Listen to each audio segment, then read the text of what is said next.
Bonjour à toutes, bonjour à tous. Heureux de vous retrouver pour cette deuxième journée sur le stand du secrétaire général de l'enseignement catholique dans l'enceinte du Congrès des maires et du parc des expositions de la Porte de Versailles. Nous avons improvisé ce studio radio, ce qui nous permet de recevoir depuis hier pas mal d'invités. Hier, si vous étiez à l'écoute, nous nous sommes pas mal promenés en Bretagne pour voir les différentes problématiques de l'enseignement catholique dans cette grande région. Aujourd'hui, nous allons être davantage du côté de la métropole lyonnaise, donc dans la région Rhône-Alpes. Et nous allons commencer ce matin cette table ronde consacrée à la mixité verticale. On va vous dire très exactement dans quelques temps, pour ceux qui n'auraient pas une idée très très précise de ce que recouvre le concept de mixité verticale. On va bien sûr en parler. Je vous présente tout de suite nos invités. Monsieur Bruno Gab, qui est adjoint à la direction diocésaine du Rhône, et si j'ai bien compris, plus spécialement chargé de tout ce qui est question immobilière. Monsieur Richard Grille, qui est chef d'établissement, en l'occurrence l'établissement de l'école Notre-Dame des Anges. Il nous en parlera, il nous présentera son établissement dans quelques instants.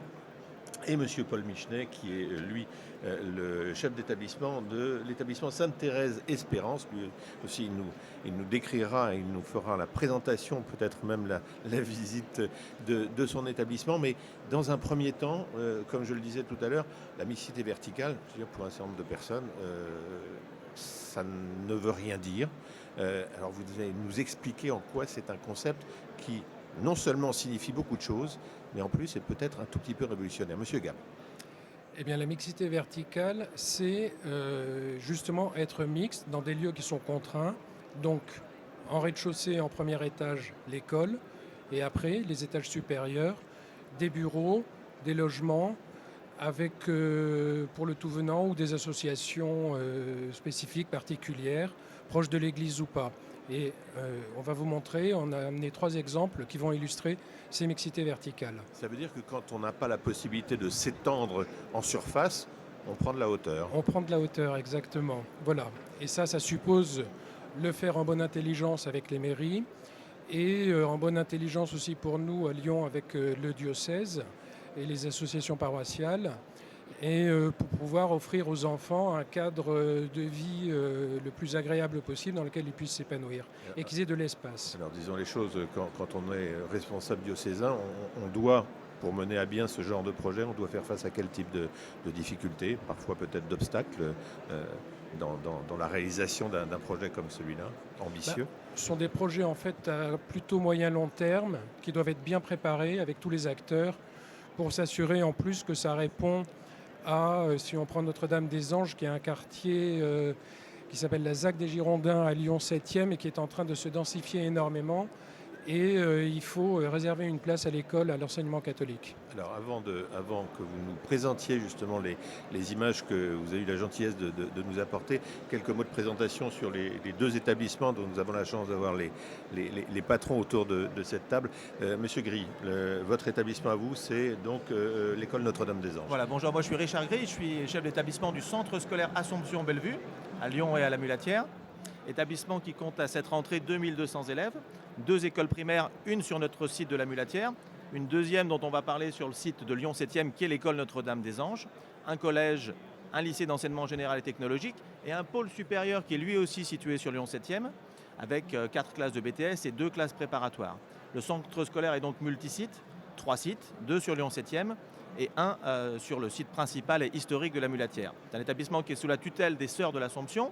Et l'école Notre-Dame des Anges, établissement qui a rejoint le centre scolaire il y a une dizaine d'années, est situé dans le quartier de Lyon 7e, qui était un quartier en très forte évolution démographique et en reconstruction perpétuelle, qui est un peu le dernier quartier lyonnais intramuros dans lequel la population se multiplie et augmente. L'école Notre-Dame des Anges, pour parler d'elle, comptait à l'origine 8 classes, était une école historique de quartier, dans un quartier ouvrier populaire.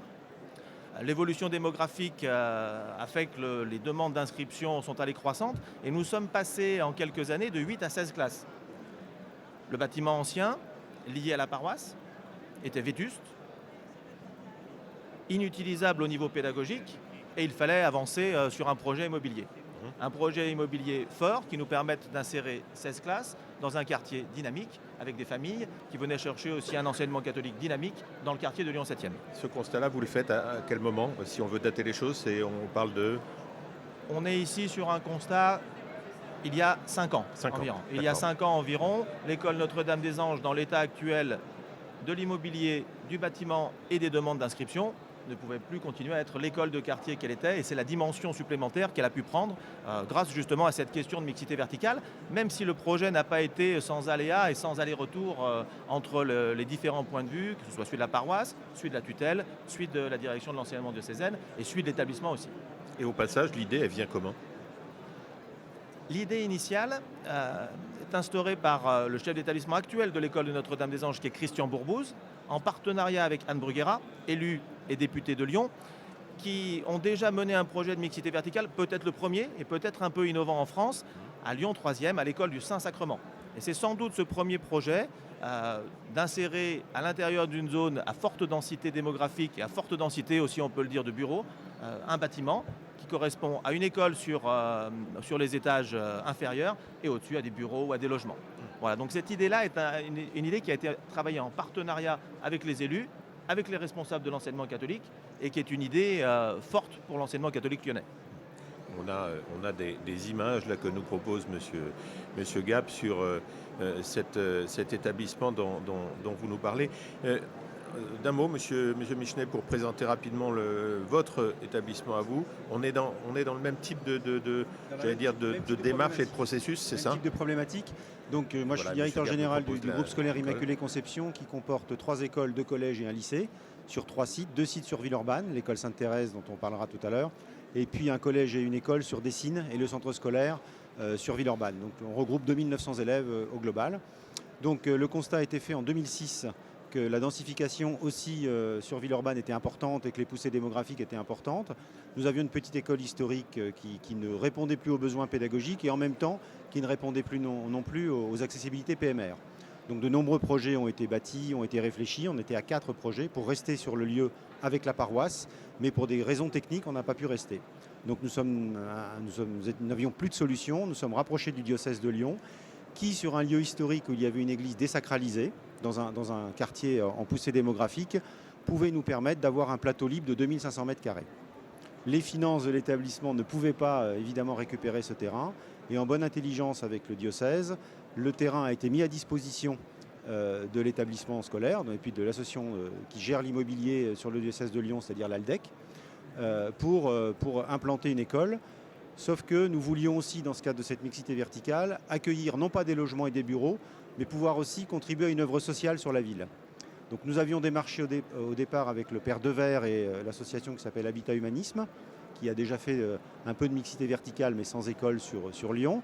Les choses ne se sont pas faites avec eux. Et nous avons été rapprochés de l'association Simon de Sirène.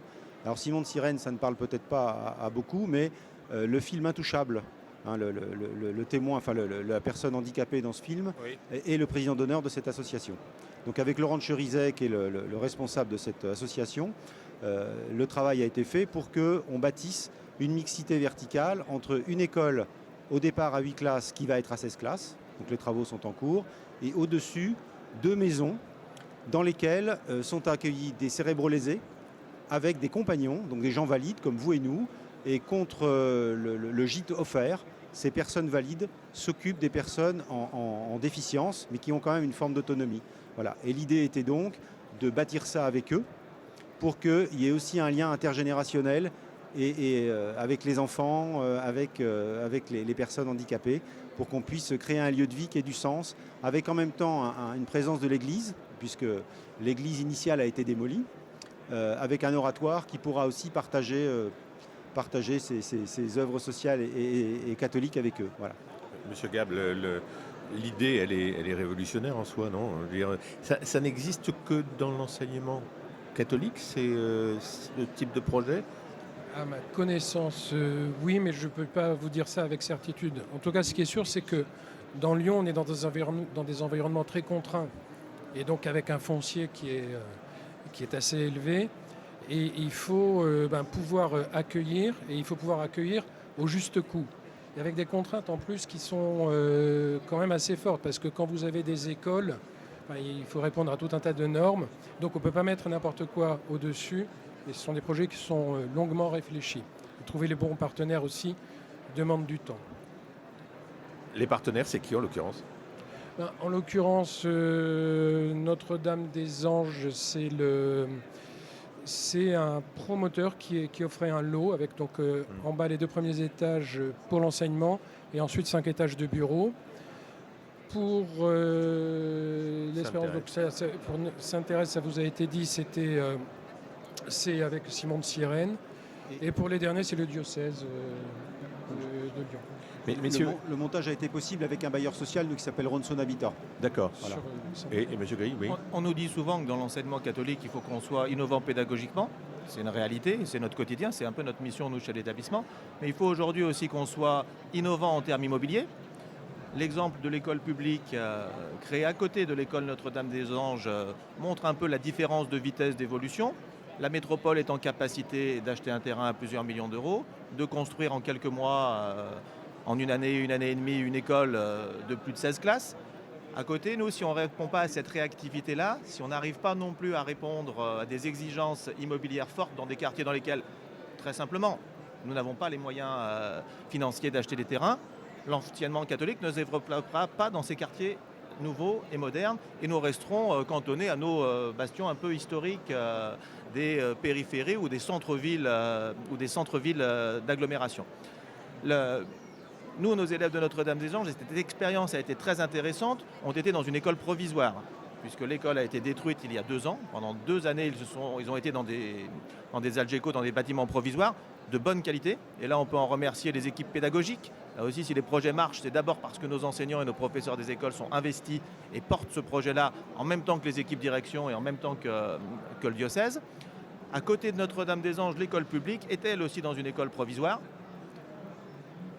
Les moyens étaient complètement différents, les cours, l'accueil des jeunes, mais on sait aujourd'hui que notre spécificité d'enseignement catholique, c'est l'accompagnement de ces élèves. Les familles sont restées à Notre-Dame-des-Anges et aujourd'hui, bien simplement, sur nos 16 classes, on a 2 demandes pour une place. Et on est présent dans un quartier qui est un quartier populaire et dans un quartier dans lequel l'enseignement catholique n'aurait pas été sans cette possibilité de mixité verticale. Aujourd'hui, la réactivité immobilière est l'une des clés de la réussite pour l'enseignement catholique aussi, et notamment dans une grande métropole comme Lyon peut l'être. Mais on a bien compris que ce genre de projet ne pouvait exister que dans un environnement comme celui-là. Ce n'est pas envisageable dans des communes, j'allais dire, de moindre taille ou dans des quartiers peut-être de moindre population. On est d'accord. Ça aurait beaucoup moins de sens. Et puis là, pour le coup, au contraire, on tiendrait à ce que les établissements soient préservés et réservés à l'enseignement catholique. Et il y a un autre élément aussi qui est quand même important, c'est l'argent, puisque ces projets, puisque nous en général qui sommes propriétaires du foncier, nous permettent de construire à des coûts, en tout cas beaucoup moins élevés que d'autres. Les ratios sont de 1 pour 3. Monsieur Michenet, oui. Les ratios sont de 1 pour 3. Quand une école coûte 1 million pour l'enseignement privé catholique, on peut imaginer que c'est 3 millions pour une mairie. Après... Voilà. Notre adaptabilité est forte, on le disait tout à l'heure, pédagogiquement, mais au niveau aussi de la construction. Et c'est un peu dans nos missions futures, ce sont aussi des projets qui sont passionnants. Les élèves de Notre-Dame-des-Anges sont rentrés le 4 novembre. Et on peut imaginer 480 élèves accompagnés de leurs parents, accompagnés bien sûr des instances de la mairie, de l'enseignement catholique. Rentrer dans une nouvelle école, quand on est élève de CP, c'est une expérience unique, c'est un peu faire une deuxième rentrée pour eux. Si je vous dis, messieurs les chefs d'établissement, que c'est à la fois une idée immobilière et un projet social, oui. D'accord. Dans notre cadre, oui, tout à fait. Et je pense que l'école catholique a ce rôle à jouer dans notre pays et dans les communes. Ne pas être qu'une école, mais s'inscrire dans un tissu social pour faire vivre un quartier. Et je pense qu'aujourd'hui, c'est vrai que tu le disais Richard, dans les quartiers très denses en termes de population, la seule solution, c'est cette mixité verticale. Alors évidemment, elle suppose un vrai partenariat, évidemment de l'Église, des diocèses, des chefs d'établissement, des OGEC, des associations de propriétaires, mais aussi des maires. Et je tiens à le dire, les maires, même s'ils ne financent pas l'immobilier de nos écoles, bien entendu, sont facilitateurs dans les rencontres, dans les échanges, dans les négociations. Et je pense que les maires doivent être conscients de leur rôle aussi, que l'école catholique a un service public d'éducation qui n'est pas contre l'enseignement public, mais qui est avec et avec les mairies. Je ne vais pas dire que vous leur enlevez une épine du pied, mais à certains sommes égards, vous partenaires. leur rendez un peu service, non? Et ils nous rendent service. C'est du, comme on dit vulgairement, c'est du gagnant-gagnant. Voilà. On peut dans Monsieur certains Gall. cas leur enlever une épine du pied et surtout ils peuvent proposer finalement à leurs administrés leur proposer un choix au niveau de l'enseignement. Et les projets se sont tous faits en très bonne intelligence avec les autorités municipales. Vous disiez une mission sociale, Oui. on pourrait dire aussi une mission d'église, de présence d'église dans ces nouveaux quartiers avec des familles plutôt jeunes, plutôt mobiles qui s'insèrent. On a fait le choix à Notre-Dame-des-Anges, après moult discussions avec la paroisse aussi, de construire l'école à 50 mètres de l'église que l'on a conservée, et du coup à 50 mètres aussi de la paroisse, qui aujourd'hui est une paroisse dynamique. On va dire que c'est grâce à l'école, mais on peut l'imaginer et l'espérer pour nous en partie, aujourd'hui avec 2 prêtres sur cette paroisse, un diacre, et du coup un lien et une présence d'église qui là aussi est facilitée, liée à la proximité. Donc une mixité verticale, non pas qu'un projet immobilier, non pas qu'un projet pédagogique, mais aussi un projet d'église. Une attractivité? Bien sûr, une attractivité forte de la part de ces familles-là. C'est aussi une vision de l'enseignement catholique performant, qui accompagne les jeunes. Et dans le quartier de Long-7e, très proche des pôles de la chimie, de l'école normale supérieure, beaucoup d'enseignants-chercheurs, beaucoup d'ingénieurs arrivent dans ce quartier-là, s'insèrent pour 2, 3 ou 4 ans, mais nous viendrons dans une école catholique, puisque c'est le choix qu'on a fait pour nos enfants, même si c'est pour une durée qui est limitée. Et on sait que chez vous, on trouvera un quartier vivant, un quartier d'église et un accompagnement des jeunes. C'est ce que l'on vient chercher. Une dimension immobilière, une dimension sociale. Monsieur Gris vient d'ajouter une dimension religieuse, vous partagez? Dimension Monsieur Michelet? spirituelle, oui. Alors, Spirituelle, oui. faut rester lucide. Hein. Les familles qui rejoignent l'enseignement catholique aujourd'hui pour des raisons chrétiennes représentent 10 à 12% nationalement. Pourquoi les autres choisissent-elles nos écoles? Je vous pose la question. Mais moi, je crois que l'école catholique sait gérer la laïcité. Et on peut parler dans nos écoles de spiritualité musulmane, juive, chrétienne, sans pour autant que nous soyons jugés. Et je pense que l'école catholique a un réel avenir sur la cohésion de notre société, ne serait-ce que par rapport à cette question de la laïcité. Mettre tout le monde Ensemble. j'allais dire dans un même espace, en tous les cas dans un espace où chacun peut se rencontrer. Tout à fait. Vous avez déjà, j'allais dire, on dirait feedback en anglais, mais vous avez des témoignages de ce que vous disent les personnes qui fait. vivent dans cet espace. Tout à fait. Qu'est-ce qu'elles vous disent Tout à fait. aujourd'hui? Elles nous disent qu'il est possible de parler de leur foi, de leur religion, de s'entendre et de s'enrichir mutuellement les uns des autres. Et je pense que la richesse qu'on a en soi, on la découvre aussi dans la richesse des autres, et permettre ces lieux de rencontre et d'échange, comme tu le disais, la présence d'église. La présence d'église, elle est là. Église, c'est ecclésia, et c'est rencontrer le peuple et l'ensemble des courants spirituels et de faire ensemble, en fait. On peut bâtir ensemble des choses intéressantes pour une nation plus cohérente et avec une meilleure cohésion. Combien de communautés, combien peut-être de confessions présentes? Alors, Villeurbanne, c'est un peu particulier parce que c'est la deuxième commune juive, entre guillemets, de France. Donc, une répartition, pas mal d'obédiences juives, quelques musulmans aussi, on est à 10-12%. Voilà. Et puis des personnes qui nous rejoignent pour des raisons par adhésion spirituelle, on va dire. Donc on a principalement trois grosses communautés qui vivent très bien ensemble. Alors, dans nos établissements, et notamment les écoles, le collège et le lycée, tout le monde a monté des types de formations humaines où les enseignants sont volontaires, bénévoles, et viennent justement permettre aux élèves d'échanger sur le fond, sur leur religion, sur la façon dont ils voient la question de la laïcité, la question de la place des femmes, de l'égalité des droits, etc. Donc ça, c'est une autre dimension, ça peut favoriser le dialogue interreligieux. Bien sûr. Bien sûr. Ces nouvelles écoles, par leur modernité, sont aussi un vecteur, me semble-t-il, et nous le mesurons depuis maintenant quelques mois et quelques années, de cohésion sociale. Dans un quartier, comme on le dit à Lyon-7e, qui était avant populaire et qui le devient un peu de moins en moins, l'intégration des gens qui sont des historiques du quartier, et notamment des professeurs des écoles qui, pour certains, ont enseigné 20, 25 ou 30 ans dans cette école-là, et de populations modernes, mais qui viennent aussi chercher dans nos grandes métropoles, parfois un peu déshumanisées, une vie de quartier, une relation avec leurs voisins, une relation avec l'école dans laquelle vont leurs enfants. C'est aussi véritablement une mission pour nous de cohésion sociale, et on l'entend aussi en proximité avec les mairies d'arrondissement sur Lyon.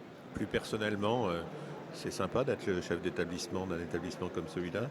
C'est un très beau métier. En fait, c'est pas un métier, c'est une mission, et on se sent utile, vraiment. Enfin, ouais. Monsieur Gris. On a choisi ce métier-là initialement pour s'occuper des élèves et faire de la pédagogie, de porter des projets au service du bien commun, qui est une idée clé quand même dans l'Église et dans l'enseignement catholique.